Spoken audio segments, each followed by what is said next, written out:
여러분,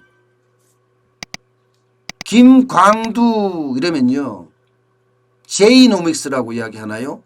문재인 정부의 정책을 설계한 장본인입니다. 국민경제자문회의 부의장을 했었죠. 국민경제자문회의는요, 대통령이 의장이고요, 부의장이 사실상 운영하시는 그런 분이에요. 근데 그분이 여기 있다가 계속 쓴소리 했잖아요. 문재인 정부의 경제 정책을 실제로 설계한 장본인이기도 하지만 제대로 추진이 안 되고 좌파들 멋대로 추진이 되니까 계속 쓴소리 하다가 사실상 쫓겨났어요.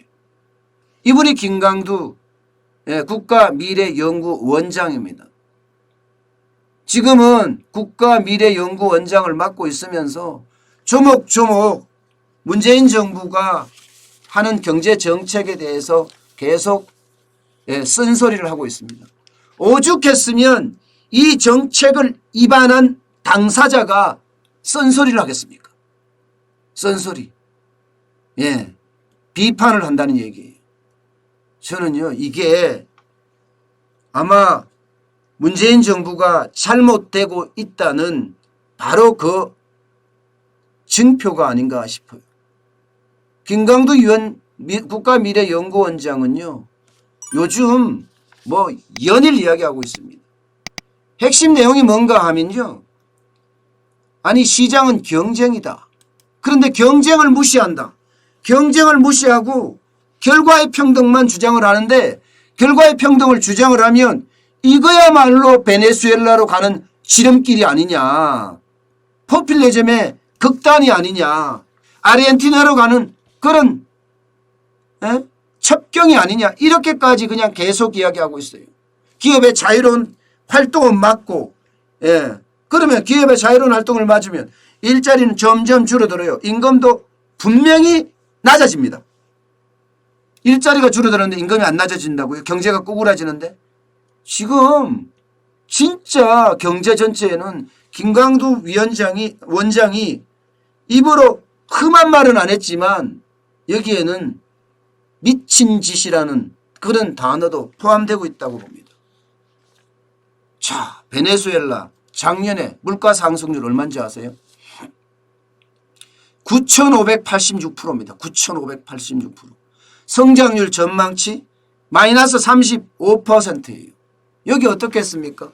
베네수엘라는 석유가 지천으로 깔려있는 나라예요. 좌파 정권이 들어서면서 석유를 공기업화하고 외세 자본 다 쫓아내고 거기서 번 돈으로 무상교육, 무상의료로 그냥 재정을 퍼줬어요. 그러다 보니까 국가 재정은 동이 나고 결국은 살인적인 인플레이션만 가져왔다는 이야기예요. 돈 풀어줬으니까 돈은 지천으로 깔려서 막 찍어냈거든. 막 찍어냈거든요. 베네수엘라 돈이 달러가 아닙니다. 위안화가 아닙니다. 유로화가 아닙니다. 엔화가 아닙니다. 그러니 찍어내면 찍어내는 만큼 인플레이션 되는 수밖에 없습니다. 물가 상승률이 9,586%면 어떻게 돼요? 콜라 한 병 살락하면 아마 지폐를 니아가로 하나 또 끌고 와야 되는 거 아니에요? 돈의 가치가 그렇게 형편없었으니까 형편없어졌다는 거예요. 지금 우리가 그러고 있잖아요. 지금 우리가 재정 준칙 없이 그냥 마구 꺼내 쓴다고. 마구. 다를 게 뭐가 있어요 지금? 다를 게 뭐가 있냐고요. 하나도 다를 게 없어요. 지금까지 박근혜 정부가 못했다 누가 그런 말을 하나요? 재정 준칙을 가지고 철저하게 지켜왔습니다. 국가 채무 비율 40% 유지해왔고요. 그것도 2010년 기준 연도로 40% 유지해왔습니다. 재정 적자 마이너스 3% 이내로 계속 관리해왔어요. 지금 이대로 가면요, 나라는 끝장이라는 게 지금 김광두 원장이 하는 말이에요. 아르헨티나요? 아르헨티나도 마찬가지입니다. 매년 노동자 월급 20% 올려줬어요. 그러면서 현금 복지 정책이 동난 거죠. 그러면서 국가 부도가 몇 번째 납니까? 국가 부도가. 연일 국가 부도 아니에요? 임금 올려달라고 하면 좋지. 지금 최저임금위원회 하고 있잖아요. 올려주자고 또 올려줘? 나라 망해요. 삭감이라는 이야기가 왜 나왔겠어요? 원래야말로 저는 10% 삭감해야 된다는 주장이에요. 오히려 지금 경제가 뒷걸음질 치고 있잖아요. 2018년 보다가 2020년은요. 엄청난 뒷걸음이에요. 실물경제 수출이 적어도 말입니다. 1,000억 불 이상 줄어듭니다. 1,000억 불 이상. 1,000억 불이 적은 돈입니까 여러분? 2018년에 6,048억 불을 수출했습니다. 올해 예상치가 4,930억 불이에요. 그 예상치를 그대로 본다면요. 1,118억 불이 날아갔어요. 지금 문재인 정부가 누가 잘한다고 이야기합니까? 기사는 연일 잘한다는 이야기가 나오지만 잘하는 게 아니라니까요. 이대로 가면 그야말로 나라는 엉망이 됩니다. 경쟁이 있어야지요. 정부가 다 하겠다고요? 부동산 정책도 정부가 직접 정책을 쓰고 부동산에도 개입도 다 하고 정부가 직접 고용하고 정부가 직접 소비하고 여러분 이게 될 것 같아요? 시장경제라는 건요 그렇게 되지 않습니다. 아무리 교육을 시켜서 젊은이들 세뇌를 시켜놨고 많은 사람들이 세뇌를 시켜놨다고 하지만 그들은 자유라는 게 뭔지 알아요. 그들은 시장이 뭔지 안다니까요. 그들에게 계속해서 이렇게 간다고요? 예.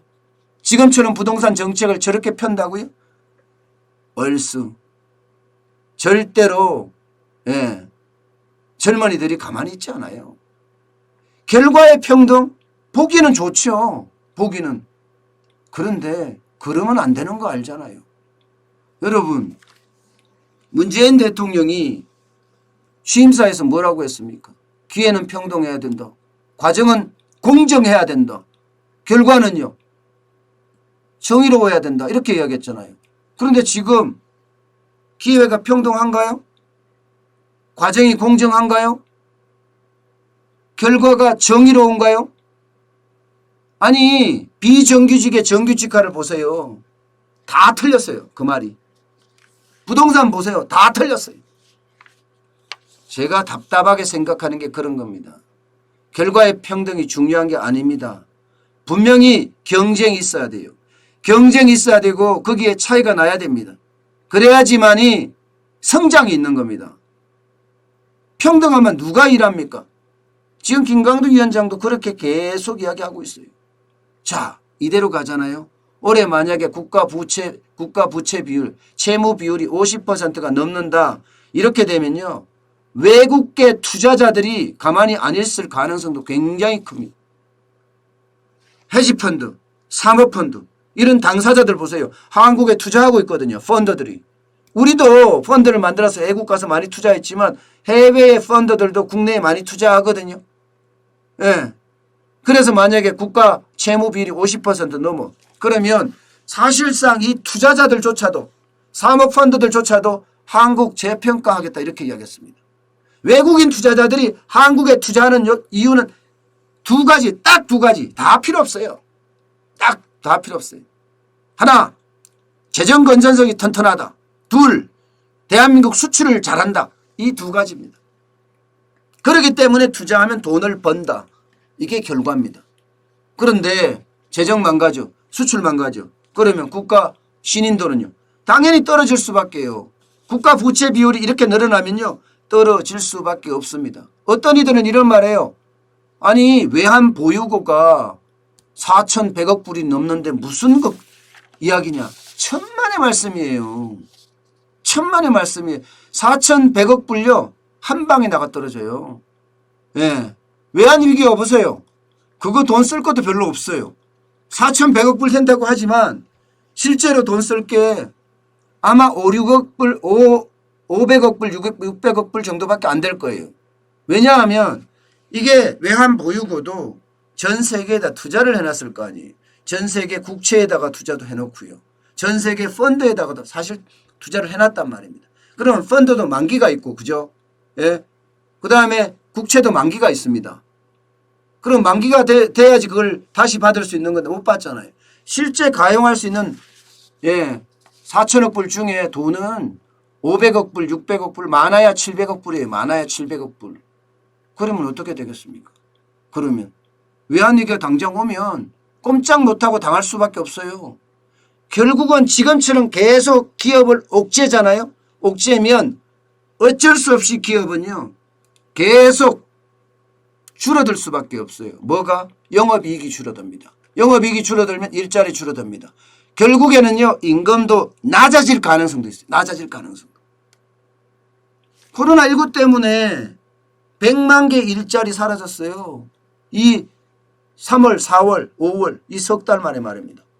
100만 개 일자리 사라지면 이게 앞으로 다시 코로나19가 재확산된다. 이게 길어진다. 그러면 일자리는 더 많이 사라집니다. 일자리가 더 많이 사라지면 사라질수록 임금이 낮아질 수밖에 없는 거예요.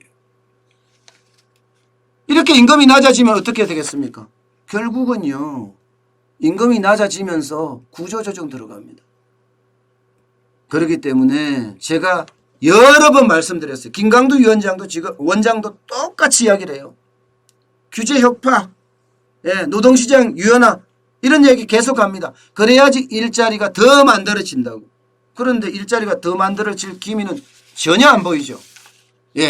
이게 앞으로 코로나19는 골도 깊지만 길이도 제가 굉장히 길다고 했어요. 이 길이가 길어지면 길어질수록 국가의 경제 위기는 점점 빨라질 뿐입니다. 김강두 위원장도 똑같은 이야기를 지금 하고 있습니다.